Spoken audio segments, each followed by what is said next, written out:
What's good, you guys? Marty Ben's back from the lesson max tutorial. Before we start, if you want the best detailed barbering masterclass, be sure to join Marty Ben's University using the link down below. Alright, no time to waste, let's get this started.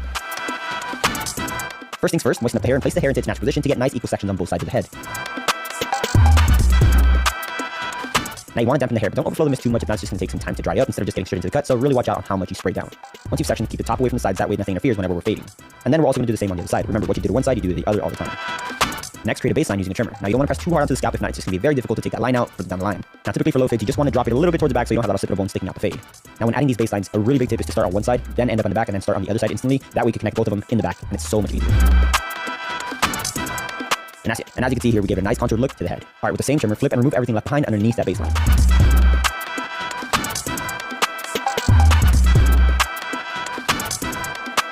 Now be sure not to drag the trimmer above the baseline or you'll have to redo the shape completely.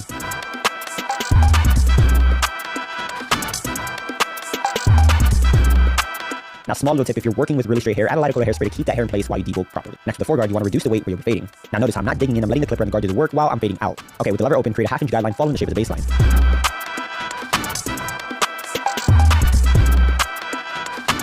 Using 1.5, move up a full inch and remember to flare out so you don't create a new guideline.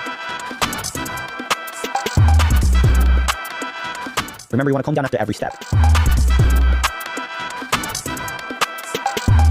So in order to have the best transition from the 1.5 guard to the top, we want to clip over comb. You'll see that the way I angle the clipper for this clip over comb is a little bit different than the usual way people do it, but because I feel like it's just more accurate if you do it my way, and the way I'm cutting really just makes sense to me. Alright, next, clip the half guard and use your corners to try to get rid of that line within.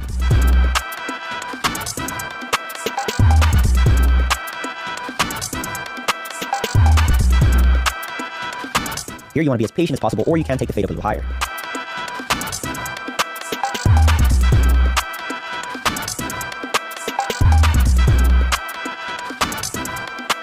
Now you'll see that I'm tackling different areas that were left dark after I've already gone through them once or twice, and that's because sometimes you do need to come back over and over again to get that perfect shade.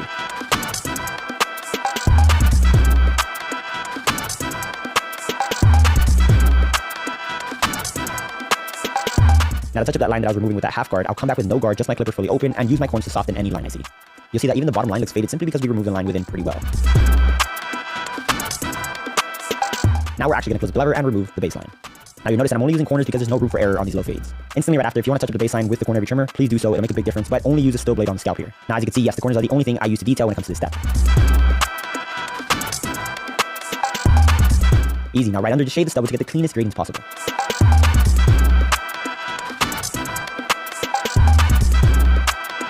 Now when it comes to details for the darker portions of the fade, be sure to be at a higher guard than you really think might fade it out because it's just safer.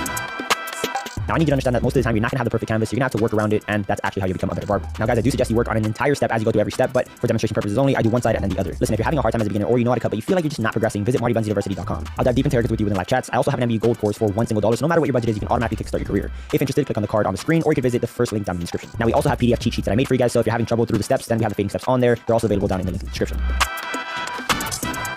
Alright, now if you're just starting, a really big tip is to stay patient. As you learn, you get faster, and the consistency is everything barbering.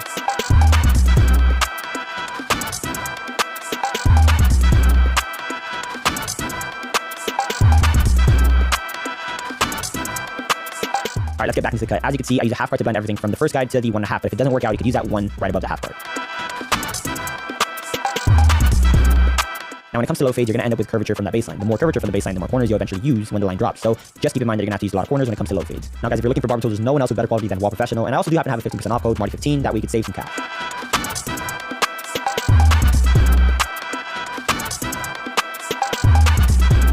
Alright, so there's also a certain amount of detail every fade should have, and if you're a perfectionist, it usually means you're going to be able to succeed in the barber game.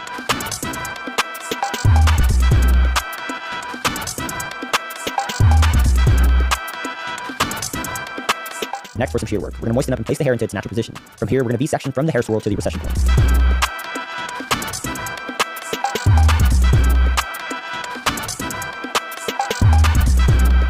Then you want to bring down the side portion. Since the goal here is to tailor the cut for a smooth transition, we'll cut what we section with a little bit of elevation through the entire side.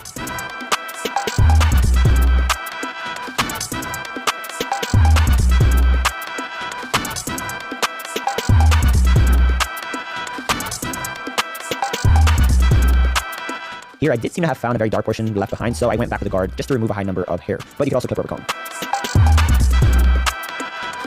Now if you want the hair to get more flow, we'll texturize a little bit and make it a little bit lighter, that way it's easier to maneuver.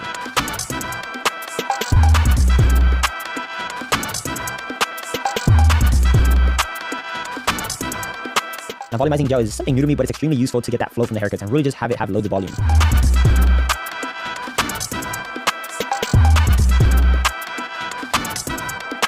Now, whenever you're setting this product, you really want to get deep into the roots, that way you get the most amount of volume.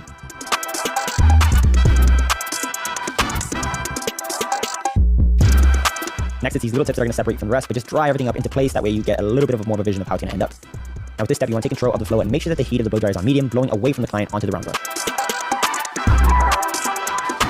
Here, we're going to add a bit of volumizing powder to enhance the volume. If you don't already know, volumizing powder basically dries out the hair oils and you get much of a puffier look. Now, every time I complete a haircut, you'll see me adding hairspray all the time, and that's because I just like getting that desired hairstyle and locking it into place.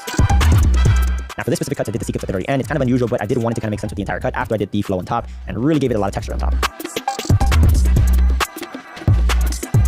Alright guys, that's been it for the cut. If you want to learn more, remember, there's always Marty Buns University if you really want to get serious about the barber game. Or you can just watch more YouTube videos here on YouTube. That's been it for me. I'm Marty Buns, and I'm out. Peace.